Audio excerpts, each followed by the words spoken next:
노후에는 건강이 가장 큰 변수입니다. 젊었을 때는 대수롭지 않게 넘겼던 통증이나 이상 증세도 나이가 들면 쉽게 악화되며 한 번의 입원이나 수술이 수백만 원에 이르는 병원비로 이어질 수 있습니다.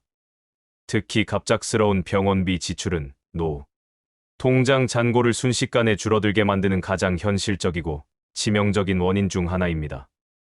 노년층은 고혈압, 당뇨, 관절염 같은 만성질환을 기본적으로 안고 사는 경우가 많고, 이러한 질환은 정기적인 검사와 약 복용이 필요하지만 진짜 위협은 예상하지 못한 급성 질환이나 사고입니다. 고관절 골절, 뇌졸중, 심근경색처럼 한 번의 응급 상황으로 인해 수술과 입원, 재활치료까지 이어지면 몇 주 또는 몇 달에 걸쳐 수백만 원의 지출이 발생합니다. 건강보험이 있어도 안심할 수 없습니다. 병원비의 상당 부분은 건강보험이 적용되지 않는 비급여 항목이 차지하고 있기 때문입니다.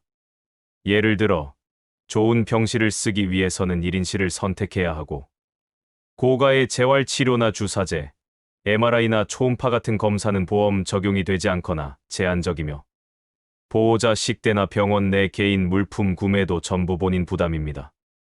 더욱 심각한 것은 간병비입니다. 노인이 병원에 입원하게 되면 보통 혼자서 움직이기 어려워 간병인의 도움이 필요하고, 하루 평균 10만 원에서 많게는 15만 원까지 드는 간병 비용은 병원비보다 더 부담스러운 경우도 많습니다. 만약 한 달간 입원을 한다면 간병비만으로도 300만 원 이상이 필요하고, 수술 후 요양병원으로 이동해 재활치료를 받게 되면 그 비용은 추가로 늘어납니다. 실제 사례로 68세 김 모 씨는 평소 무릎 통증을 참고 지내다 계단에서 넘어져 고관절이 골절되었습니다. 응급수술 후 병원에 입원했고, 재활을 위해 요양병원에 한 달 넘게 머물렀으며, 그 과정에서 들어간 병원비와 간병비, 비급여 치료 비용까지 합쳐 총 970만 원을 지출했습니다.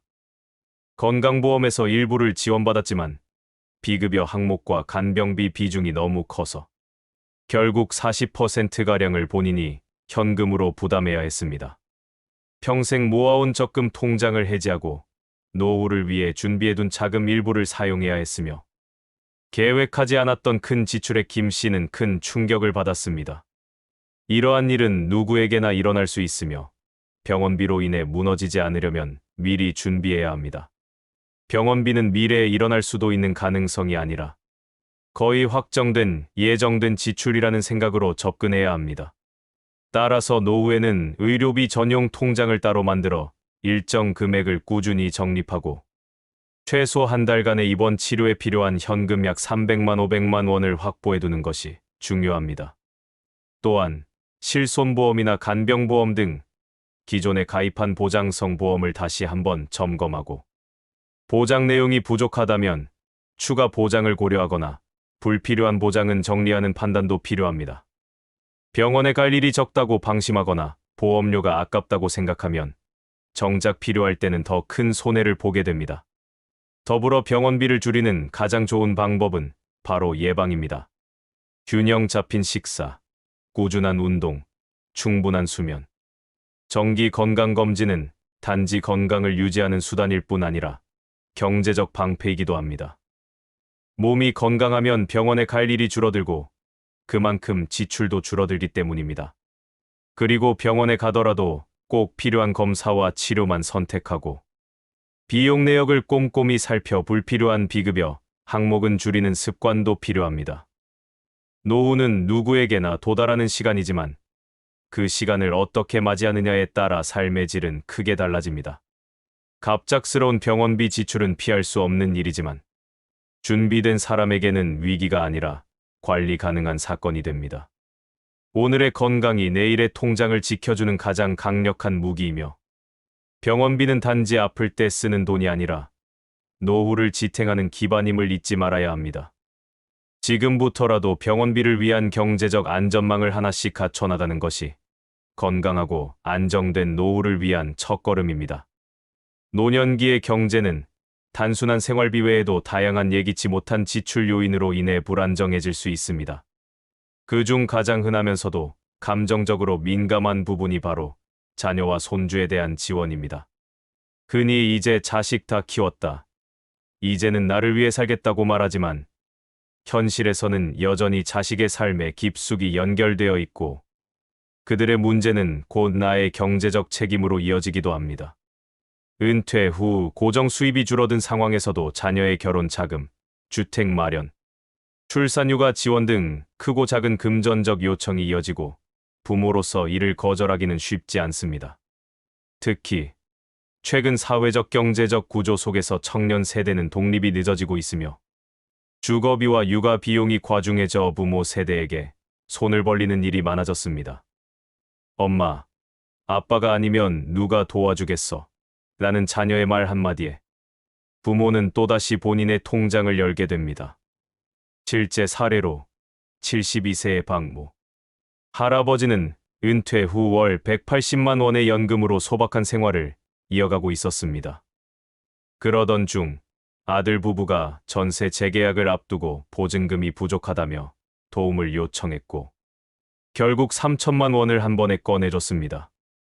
이로 인해 박 씨는 노후에 대비해 두었던 비상 자금을 잃게 되었고 남은 노후 생활비는 점점 줄어들게 되었습니다. 이처럼 한 번의 큰 지원으로도 노년기의 자산 구조가 크게 흔들릴 수 있습니다. 게다가 자녀에 대한 지원은 반복되는 경우가 많습니다. 결혼 자금 이후에는 손주의 출산휴가 비용, 명절이나 생일 때마다 주는 용돈, 학원비 보조 등 생활 속 다양한 형태로 이어지고 그 부담은 쌓입니다. 처음엔 이번 한 번만이라는 마음으로 꺼낸 돈이 결국 습관이 되고 자녀도 점점 부모의 재정을 의지하게 되며 이는 부모 본인의 경제 자립을 무너뜨리는 결과로 이어질 수 있습니다. 더욱이 손주에게는 정서적 애정이 깊어 거절이 더 어렵습니다. 학원비, 태권도 도복값, 교재비, 간식비 등은 크지 않은 지출처럼 보이지만 반복되면 월 20만 원 이상이 빠져나가고 이는 연 240만 원 이상의 고정 지출이 됩니다. 손주가 3명이라면 그 금액은 700만 원을 넘기게 되고 이것만으로도 통장 잔고는 빠르게 줄어듭니다. 문제는 이러한 지원이 본인의 여유, 자금 안에서 이뤄지는 것이 아니라 노후 생계비나 의료비 또는 노후 주거 자금에서 빼내 이루어질 때입니다. 감정적인 판단으로 지출을 결정하다 보면 정작 본인의 삶은 점점 위태로워지고 예상치 못한 병원비나 간병비가 발생했을 때 대응할 여력이 부족해집니다. 자녀에 대한 지원은 선택이지 의무가 아닙니다. 부모가 자녀에게 마지막까지 도와주어야 한다는 생각은 아름답지만 그것이 본인의 삶을 무너뜨리는 희생이 되어서는 안 됩니다. 자녀가 진정으로 부모를 사랑한다면 노후를 지키는 결정을 존중할 것입니다. 따라서 자녀에게 경제적 지원을 요청받을 때는 도움이 가능한 범위인지 내 노후 계획에 어떤 영향을 미칠지를 충분히 고민한 후 결정해야 합니다. 지원이 불가피한 경우라도 대출이나 예금 해지, 보험 해약 등 장기 자산의 훼손으로 이어지지 않도록 주의해야 하며 가능한 한 일회성으로 명확한 한도를 정해두고 지출 이후의 재정 상황을 다시 점검하는 습관이 필요합니다. 또한 자녀에게도 부모의 노후가 더는 여유롭지 않음을 솔직하게 설명하고 무리한 기대를 하지 않도록 소통하는 것이 중요합니다. 노후 통장은 평생의 마지막 보루이며 이 통장을 지키는 것이야말로 자녀에게 진정으로 짐이 되지 않는 길입니다. 사랑은 희생이 아니라 함께 살아갈 수 있는 방법을 찾는 것임을 잊지 말아야 합니다. 지금 내 통장에서 나가는 돈이 단순한 도움이 아니라 앞으로의 생존과 직결된 것임을 인식하고 자녀 사랑도 내 삶 위에서 균형 있게 실천해야 합니다. 그래야만 노년기의 자존감과 경제적 자유, 그리고 평온한 일상이 지켜질 수 있습니다. 노후에 접어들면 자연스럽게 수입이 줄어드는 반면 지출 구조는 과거와 크게 다르지 않아 통장 잔고가 빠르게 줄어드는 경우가 많습니다. 특히 고정지출은 스스로 인지하지 못하는 사이 매달 자동으로 빠져나가며 생활에 점점 더 큰 부담이 됩니다. 과거에는 급여로 커버되던 고정지출이 은퇴 후에는 연금이나 적은 금융 수입만으로 유지되기 어려운데 이 사실을 인식하지 못한 채 예전 지출 습관을 그대로 유지하면 잔고는 급격히 감소하게 됩니다. 예를 들어 65세 이 씨는 은퇴 후에도 보험료 45만 원, 통신비 15만 원, 차량 유지비 30만 원 등 매달 90만 원의 고정 지출을 유지했습니다.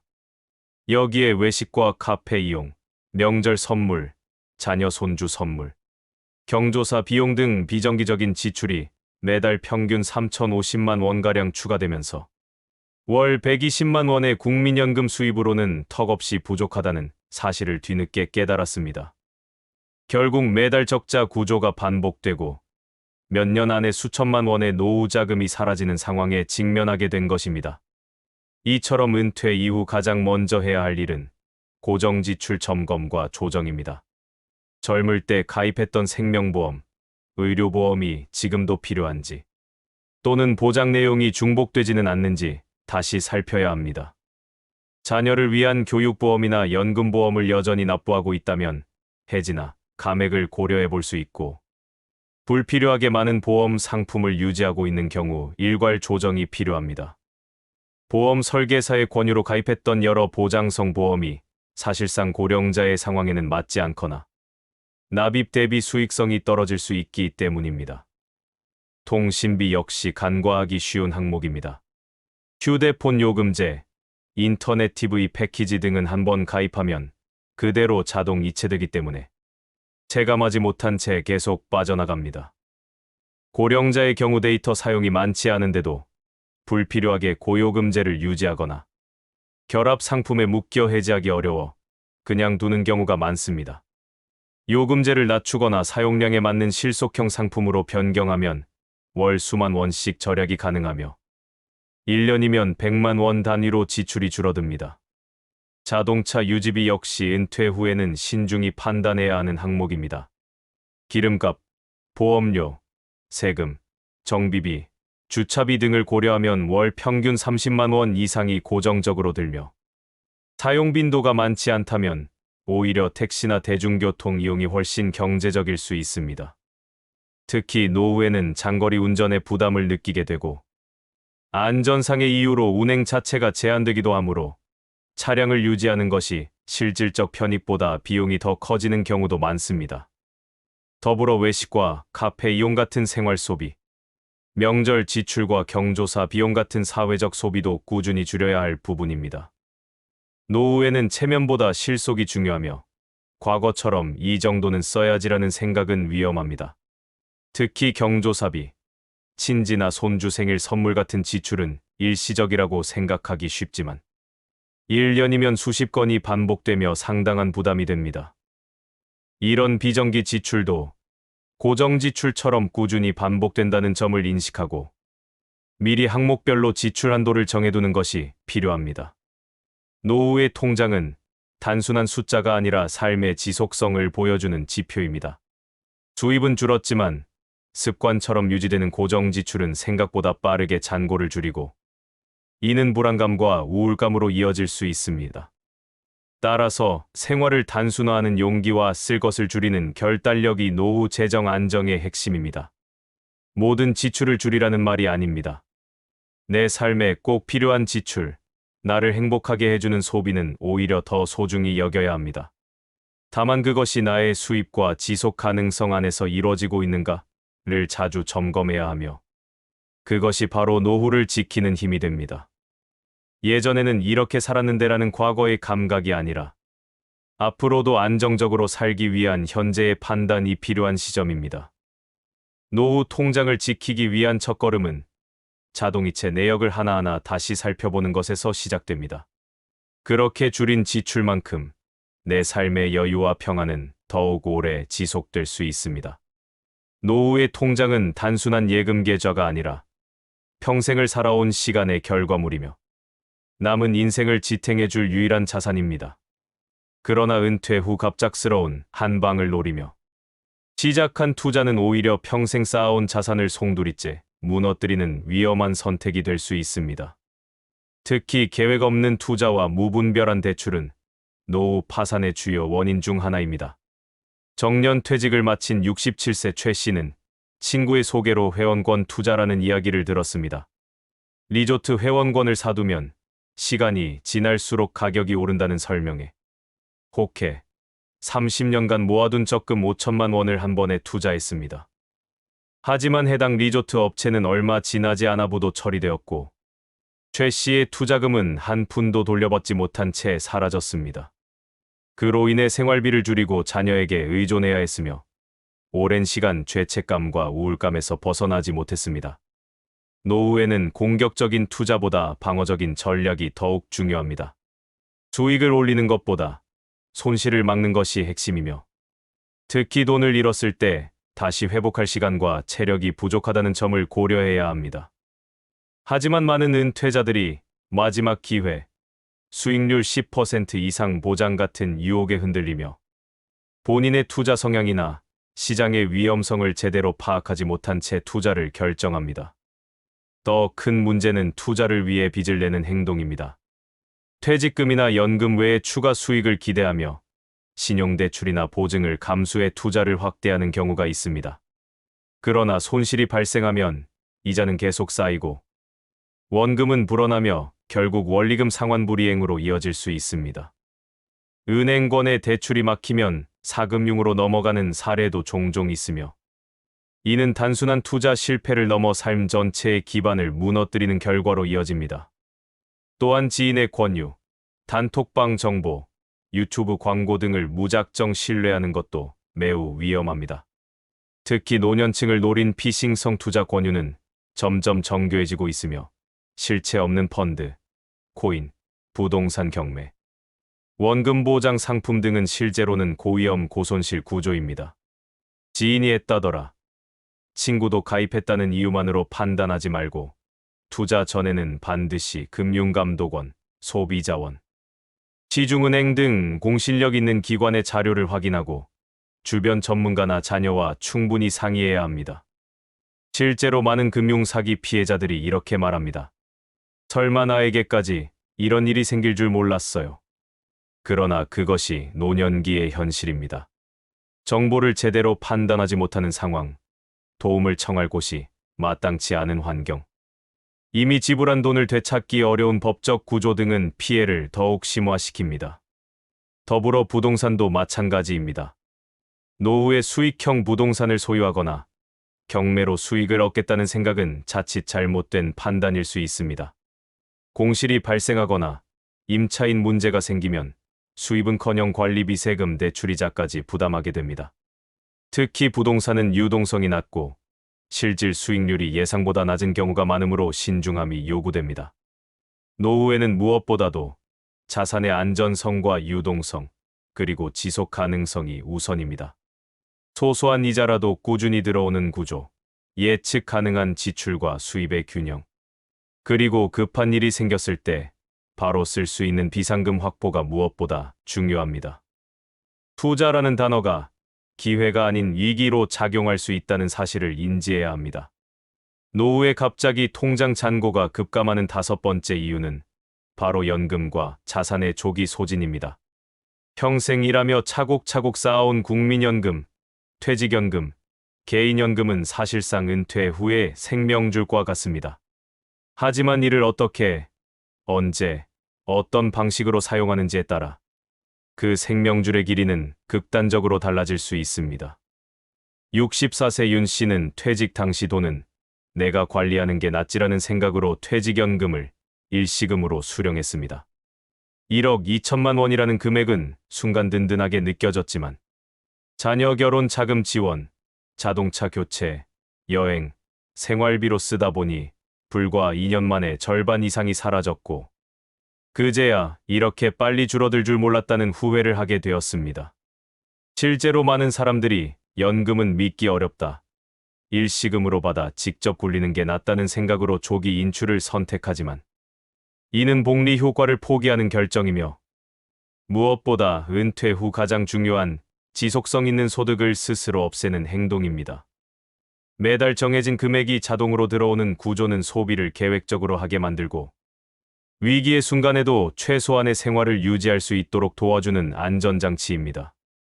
또한 생활비가 부족하거나 갑작스러운 지출이 생겼을 때 적금이나 예금, 심지어 주택담보대출까지 동원해 충당하는 경우도 많습니다. 이렇게 마련한 자금은 일시적인 숨통을 틔워줄 수는 있어도 장기적으로는 자산 구조의 붕괴로 이어집니다. 특히 복리의 힘은 시간에 비례하기 때문에 중도 인출은 미래의 큰 손실로 되돌아옵니다. 적금이자 몇 %보다 그 적금이 나중에 생활비로서의 가치가 더 크다는 점을 잊지 말아야 합니다. 더불어 연금을 조기 수령할 경우 월 수령액이 평생 줄어드는 점도 치명적입니다.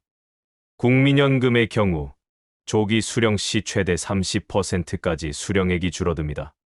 지금 몇십만 원이 더 급하다고 조기 수령을 선택하면 향후 수십 년 동안 계속해서 줄어든 금액을 받아야 하는 것입니다. 이는 단순한 소득 감소가 아니라 노후 생활의 질 전체를 낮추는 결정이 됩니다. 또한 퇴직 후 초기 몇 년 동안의 소비 패턴은 향후 10년의 재정 상태를 결정합니다. 이 시기에 한 번에 큰 지출을 하거나 연금과 예금을 마치 일시적인 비상금처럼 사용하는 습관은 자산의 흐름을 비효율적으로 만들고 70대 이후 생활 안정성을 심각하게 흔들 수 있습니다. 여기에 심리적인 허용도 문제가 됩니다. 연금이나 적금은 노후 대비용이라는 인식이 강하지만 일시금으로 받게 되면 그 돈은 마치 여유 자금처럼 느껴집니다. 이런 인식의 전환은 소비 습관까지 바꿔놓으며 불필요한 지출로 이어질 가능성을 높입니다. 결국 쓸 수 있는 돈이 아니라 남겨야 할 돈을 쓰고 있는 것이죠. 그렇다면 어떻게 해야 할까요? 첫째, 연금은 가능한 늦게 분할 수령하는 것이 좋습니다.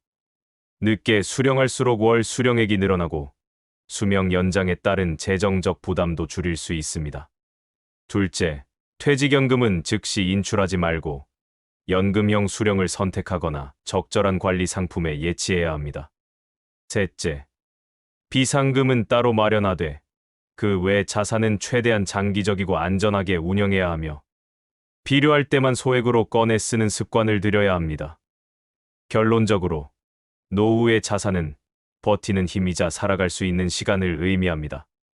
눈앞의 필요를 채우기 위해 미래를 담보로 삼는 선택은 언제든 당신을 궁지로 몰 수 있습니다. 진정한 경제적 자유는 많고 적음이 아니라 오래도록 버틸 수 있는가에서 비롯됩니다. 그렇기 때문에 연금과 자산을 지키는 것, 그리고 계획적으로 쓰는 것은 단순한 돈의 문제가 아니라 노후 전체의 존엄을 지키는 일임을 잊지 말아야 합니다.